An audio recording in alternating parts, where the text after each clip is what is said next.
السلام علیکم ناظرین، میں ہوں رضوان جعفر. ہمارا پاکستان کے ساتھ حاضر خدمت ہیں. آج ہم ہیں کراچی یونیورسٹی میں اور یہاں کے بہت ہی قابل اسٹوڈنٹ ہمارے سامنے ہیں. یہ ہے لطیف ابراہیم جمال سائنس انفارمیشن سینٹر.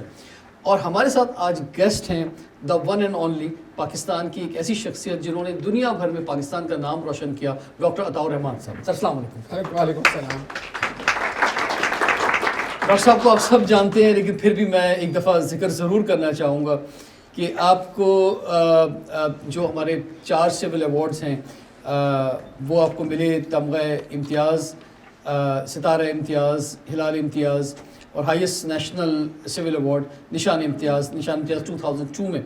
اور اس کے ساتھ ساتھ جو ہے اگر ہم بات کریں تو سر نے PhD کیا in organic chemistry from King's College University of Cambridge, اور he has over 1608 international publication in several fields of organic chemistry. اس کے علاوہ بہت سارے پیپرز، ریسرچ اور دنیا کے بہت سارے ایوارڈز اور دنیا کی بہت ساری یونیورسٹیز نے آپ کے نام سے جو ہے وہ مختلف سینٹرز کریٹ کیے. آپ جو ہے وہ فیڈرل منسٹر رہے فار سائنس اینڈ ٹیکنالوجی، اس کے علاوہ فیڈرل منسٹر رہے فار ایجوکیشن، فاؤنڈنگ چیئرمین رہے ہائر ایجوکیشن کمیشن، اور بہت کچھ آپ سب جانتے ہیں ڈاکٹر صاحب کو. ہم نے ایک اپرچونٹی جانی ہے کہ ڈاکٹر صاحب کو آج کے پروگرام کے اندر ان سے کچھ سمجھ سکیں. یہ پروگرام نہ صرف نوجوانوں کے لیے، فیکلٹی کے لیے، بلکہ پاکستان کی معیشت کے لیے اور حکومت کے لیے بھی امپورٹنٹ ہوگا کہ ان کو ایک ڈائریکشن مل سکے کہ جناب کیسے آگے بڑھنا ہے اور کیسے کامیابی حاصل کرنی ہے. ڈاکٹر صاحب سب سے پہلے تو آپ کو شکریہ ادا کرتے ہیں کہ آپ نے ہمیں ٹائم کیا. ڈاکٹر صاحب فرمائیے، آپ تھوڑا سا آگے بڑھنے کے بجائے اگر ہم پیچھے مڑ کے دیکھیں، آپ کے نزدیک 78 ایئرز ہو گئے ہیں پاکستان کو بنے ہوئے. ہمیں بہت آگے ہونا چاہیے تھا. اتنے زیادہ قدرتی وسائل، اتنے زبردست پاکستانی لوگ جو دنیا بھر میں اپنا نام منواتے ہیں. لیکن آپ کیا سمجھتے ہیں ہمارا سب سے بڑا فیلئر کیا رہا کہ بہت سارے ملک پچھلے 40 سالوں میں خاص طور پہ ہم سے آگے نکل گئے اور ہم اوپر جانے کے بجائے ہم جو ہے الٹا ریورس میں جو ہے وہ چلنا شروع ہو گئے؟ اس کا کیا ریزن ہے؟ بسم اللہ الرحمن الرحیم. بہت بہت شکریہ. بات یہ ہے کہ دنیا پچھلے 40 50 60 سال میں بہت بدل گئی ہے، اور ایک زمانہ تھا جب قدرتی وسائل کی سب سے زیادہ اہمیت تھی کہ آپ کیا چیز اگاتے ہیں، کیا چیز ایکسپورٹ کرتے ہیں. اور ان قدرتی وسائل کی اہمیت وقت کے ساتھ ساتھ کم سے کمتر ہوتی گئی، اور سب سے زیادہ اہمیت آج کی دنیا میں علم کے بنیاد کے اوپر جو وسائل ہیں، یعنی کہ ایک نالج اکانومی، علم پر مبنی معیشت، یہ سب سے اہم چیز بن چکی ہے. اور جن ممالک نے یہ سمجھ لیا ہے کہ ان کی اصل دولت ان کی افرادی قوت میں پوشیدہ ہے، اور جو اپنے تعلیم پر، اپنے اسٹوڈنٹس پہ، اپنے بچوں پر کوالٹی ایجوکیشن، تعلیم، سائنس، ٹیکنالوجی، جدت طرازی یعنی انوویشن کے اوپر سب سے زیادہ پرائرٹی دے رہے ہیں، وہ تیزی سے آگے بڑھیں جو ہم کبھی نہیں سمجھ پائے. پچھلے 70 سال میں آپ نے دیکھا کہ لپ سروس تو بہت ہوئی، لیکن آج بھی آپ دیکھتے ہیں تو 2.5 کروڑ بچے جو ہیں ایسے جو اسکول نصیب نہیں ہے جن کو. سر ابھی بھی ہم جو ہے نا بات قدرتی وسائل کی کر رہے ہیں آج کی تاریخ میں. آج بھی ہم جب CPEC کی بات کرتے ہیں یا بلوچستان کی بات کرتے ہیں یا KPK کے کچھ ایریاز کی بات کرتے ہیں، تو آج بھی ہم اسی چکر میں آگے بڑھنا چاہ رہے ہیں. جو ہیومن ریسورس ہے اس پر ابھی بھی توجہ نہیں دے رہے. یہی بڑا فیلئر ہے. اور مشرف صاحب کے زمانے میں جب منسٹر فار سائنس تھا اور منسٹر آف IT بھی رہا میں اس زمانے میں، تو پریزیڈنٹ مشرف نے میرے سے کہا کہ آپ ایک روڈ میپ بنائیں پاکستان کے لیے کہ ہمیں کدھر جانا ہے اور کیسے جانا ہے. تو ہم نے ایک پورا، میں نے ہر سبجیکٹ اسپیشلسٹ کو جمع کر اور سب سیکٹرز کو دیکھا: minerals, information technology, agriculture, material science, bio technology وغیرہ مختلف سیکٹرز کو. اور پھر ہم نے ایک 320 صفحے کا مسودہ بنایا کہ کیا کرنا ہے، کس طرح کرنا ہے، کون کرے گا، کیا اس پہ اخراجات آئیں گے اور اس کا امپیکٹ کیا ہوگا نیشنل اکانومی کے اوپر، کس طریقے سے ہم تیزی سے یہ پرانے جو ہمارے طریقے ہیں کہ جو قدرتی وسائل پہ سے ہٹ کر ہم نیو نالج اکانومی کی طرف کس طرح بڑھ سکتے ہیں. یہ کیبنٹ نے اگست 2007 میں منظور کیا، اور یہ ایک نیشنل روڈ میپ بن گیا جو کہ کیبنٹ نے منظور کیا. لیکن پھر حکومتیں تبدیل ہوتی رہیں اور اس کو فالو نہیں کیا گیا، تو وہ ایک کاغذ ہی رہے، وہ نیور امپلیمنٹڈ. تو جب تک کہ آپ کے پاس لی کوان یو جیسے لیڈر نہیں ہوں گے جن کا ویژن صاف ہوگا کہ ہمیں اس راستے پہ چلنا ہے، جیسے سنگاپور میں کیا انہوں نے، یا جنرل پارک جیسے کوریا میں، یا چائنیز جو لیڈرشپ تھے، تو یہ انہوں so you require the right vision کہ ایک نالج اکانومی کی طرف بڑھنا ہے. قدرتی وسائل کی اہمیت ہے ایک حد تک، لیکن بہت کم سے کم تر ہوتی گئی ہے.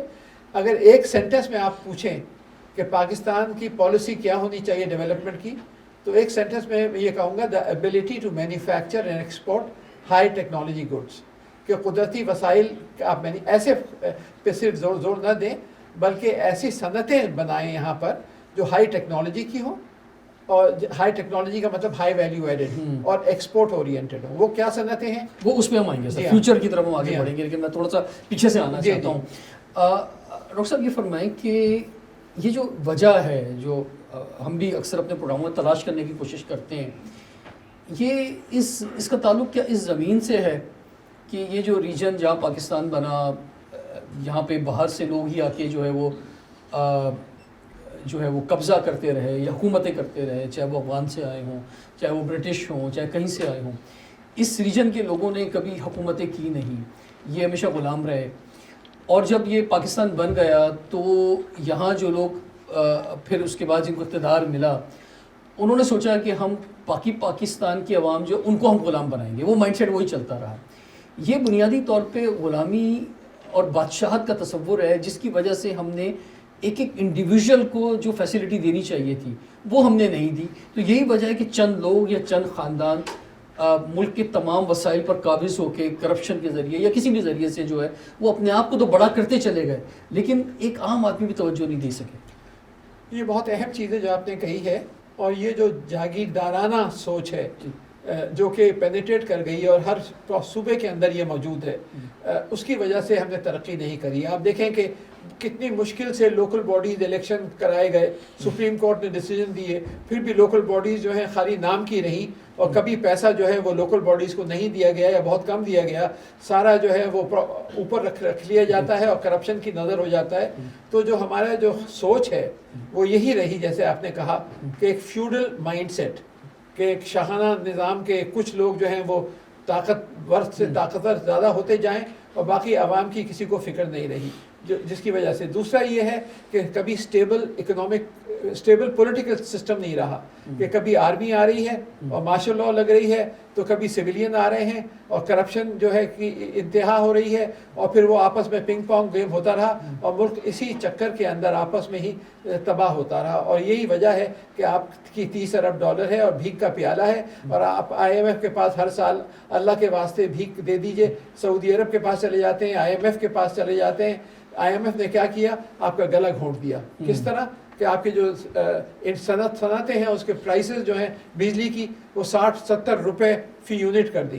بھئی 60-70 روپے بنگلہ دیش میں 15 روپے، 18 روپے، انڈیا میں 15-17 روپے. آپ 70 روپے میں کون سی انڈسٹری چلتی؟ سب انڈسٹری تباہ ہو گئی، اور خوش ہو رہے ہیں کہ انڈسٹری تباہ ہو گئی. باہر کے جو لوگ بیٹھے ہیں جن کی پالیسیز پہ ہم عمل کر رہے ہیں، اور ہم نے تباہ کر کے رکھ دیا اپنی انڈسٹریز کو.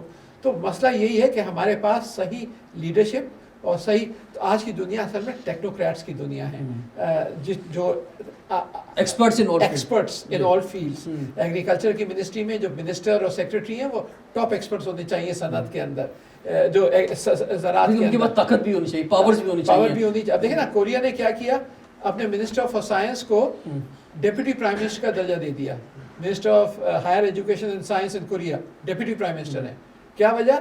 کہ جب وہ یونیورسٹیز کو ڈیولپ کرنا ہے، تعلیم کو ڈیولپ کرنا ہے، وہ فائنانس منسٹر کو آرڈر کرتے ہیں، ریکویسٹ نہیں کرتے. ہی از دا ڈپٹی پرائم منسٹر، تعلیم کے لیے اتنے دو.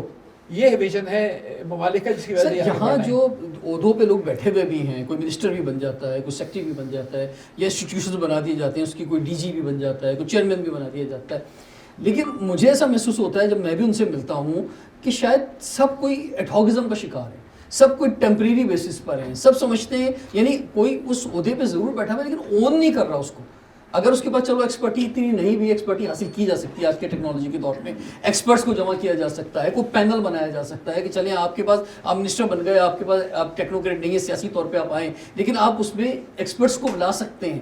لیکن مسئلہ آنرشپ کا بھی ہے, مسئلہ یہ بھی ہے کہ کوئی وزیر اعظم ہے تو اسے پتہ ہی نہیں میں کب تک وزیر اعظم ہوں, کوئی صدر ہے اسے پتہ ہی نہیں کب تک صدر ہوں, کوئی وزیر اعلیٰ ہے, کوئی فیڈرل منسٹر ہے, تو نہ ڈیوریشن کا لوگوں کو پتہ, لوگ ایک ٹیمپریری بنیادوں پر بس کھڑے ہوئے.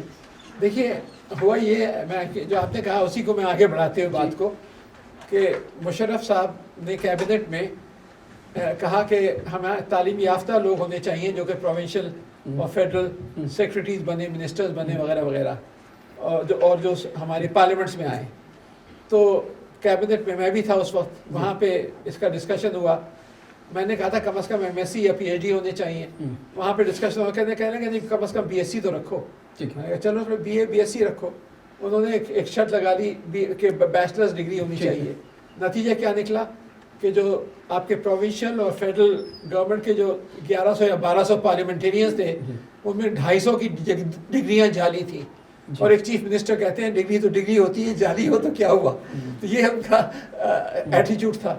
تو جب آپ کے اتنے کرپٹ لوگ پارلیمنٹس میں آ جائیں گے, اور اس وقت جو ہے جو لوگ نہیں بھی آ سکے تو وہ پھر لائے اپنے فیملی کے ممبرز ہی کو, یعنی آپ نے کوئی میرٹ بیس کوئی جمہوریت کا نظام, کوئی سیاسی نظام نہیں رکھا, آپ نے اس میں بھی اپنے بچوں کو, پوتوں کو, رشتہ داروں کو ہی ایڈجسٹ کیا. تو اس کو ایلیٹ کیپچر کہتے ہیں انگریزی میں, کہ جو فیوڈل اسٹرینگل ہولڈ ہے کچھ لوگوں کا. نہیں لیکن سر میں آنرشپ کی بات کر رہا ہوں کہ اگر کوئی منسٹر ہے بھی تو وہ جس طرح سے اس کو بھائی آپ کو کوئی چارج ملا, آپ کسی شعبے کے منسٹر بن گئے, آپ نے تو تہلکہ بچا دینا چاہیے. مثلا ایک آنرشپ جو ملنی چاہیے, اگر آپ ایکسپرٹی نہیں بھی ہے تو ایکسپرٹس آپ جمع کر سکتے ہیں, وہ چیز ہمیں نظر نہیں آ رہی. وہ چیز نظر نہیں آئی کیونکہ جو لوگ منسٹر بنے بھی وہ کرپٹ لوگ تھے زیادہ تر. وہ فیوڈل سسٹم سے تعلق تھا ان کا. ان کو پتہ ہی نہیں تھا کہ نالج اکانومی کس جانور کا نام ہے, علم پر مبنی معیشت, بایو ٹیکنالوجی کس کو کہتے ہیں, انڈسٹریل بایو ٹیکنالوجی کیا ہوتی ہے, انفارمیشن کوانٹم کمپیوٹنگ کی ابھی میں بات کر رہا تھا کہ کوانٹم کمپیوٹنگ سے جو انقلاب آ رہا ہے وہ کیا انقلاب ہے, نیو مٹیریل سے جو انقلاب آ رہا ہے, مٹیریل انجینئرنگ جو نینو مٹیریل اور نینو ٹیکنالوجی, تو اس کا مطلب تو نو آئیڈیا. تو اس کا مطلب یہ کہ نظام کا بھی مسئلہ ہے سر, نظام کا بھی مسئلہ. بالکل.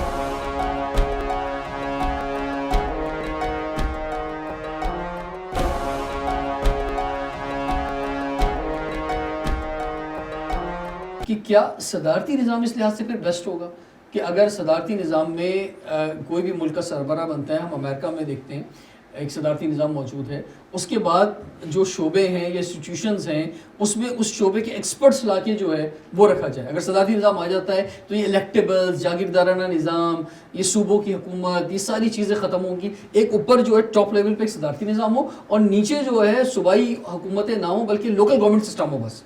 اس سلسلے میں نے بہت سے آرٹیکل لکھے ہیں کہ گورننس سسٹم, اور میں نے یہی کہا ہے کہ پریزیڈینشیل سسٹم آف ڈیموکریسی جو ہے, پریزیڈینشیل سسٹم اس طرح کا نہیں جس طرح کہ ہمارے ہاں رہا ہے. ہمارے ہاں کبھی الیکٹڈ پریزیڈنٹ نہیں رہے. ہمارے ہاں سب جو پریزیڈنٹس رہے ہیں جو کہ مارشل لاء میں پریزیڈنٹ وغیرہ بنے ہیں, دے آر ناٹ الیکٹڈ. تو میں ڈیموکریٹک الیکشن کی بات کر رہا ہوں. تو اس سلسلے میں قائد اعظم محمد علی جناح نے اپنے ہاتھ سے ایک تحریر کری تھی اپنی ڈائری میں, جو کہ شائع بھی ہوئی ہے. ایک کتاب جو آکسفورڈ یونیورسٹی پریس میں کی کتاب ہے جس میں شائع ہوا ہے ان کی اپنی تحریر, کہ پاکستان میں پارلیمنٹری سسٹم آف ڈیموکریسی سے کہیں بہتر ہوگا کہ یہاں پہ پریزیڈینشیل سسٹم آف ڈیموکریسی ہو, یہاں پارلیمنٹری سسٹم نہیں چل سکتا. کیونکہ انہوں نے اسی زمانے میں سمجھ لیا تھا کہ یہ جو فیوڈل مائنڈ سیٹ ہے, انہوں نے اپنی کئی تقاریر میں بھی ان کو بلڈ تھرسٹی کہا ہے, اور کچھ بہت چیزیں استعمال کی ہیں جو فیوڈلز ہیں, جو جاگیردارانہ سوچ رکھتے ہیں, اور تعلیم پہ بار بار زور دیا. تو شروع سے قائد اعظم محمد علی جناح کا ویژن بھی یہ تھا کہ پاکستان کو پریزیڈینشیل سسٹم میں ہی آنا چاہیے, لیکن بدقسمتی سے ان کی زندگی اتنی نہیں رہی پارٹیشن کے بعد کہ وہ اس نظام کو لا سکتے. اس کے اندر پریزیڈینشیل سسٹم جو کہ elected who, not appointed but elected, اور وہ جو ہے وہ پھر ایک team of top experts select کرے جو کہ آئیں اس کی ٹیم کے اندر, اور ہر ایک کو KPIs ہوں, کی پرفارمنس انڈیکیٹرز ہوں, کہ آپ کو یہاں پر ہیں 3 سال میں ملک کو یہاں لے کے جانا ہے, اور اس پہ ناپا جائے. اور تو جہاں جہاں اس طرح کے سسٹمز رہے ہیں اور جہاں پہ وہاں پہ ترقی بہت تیزی سے ہوئی ہے.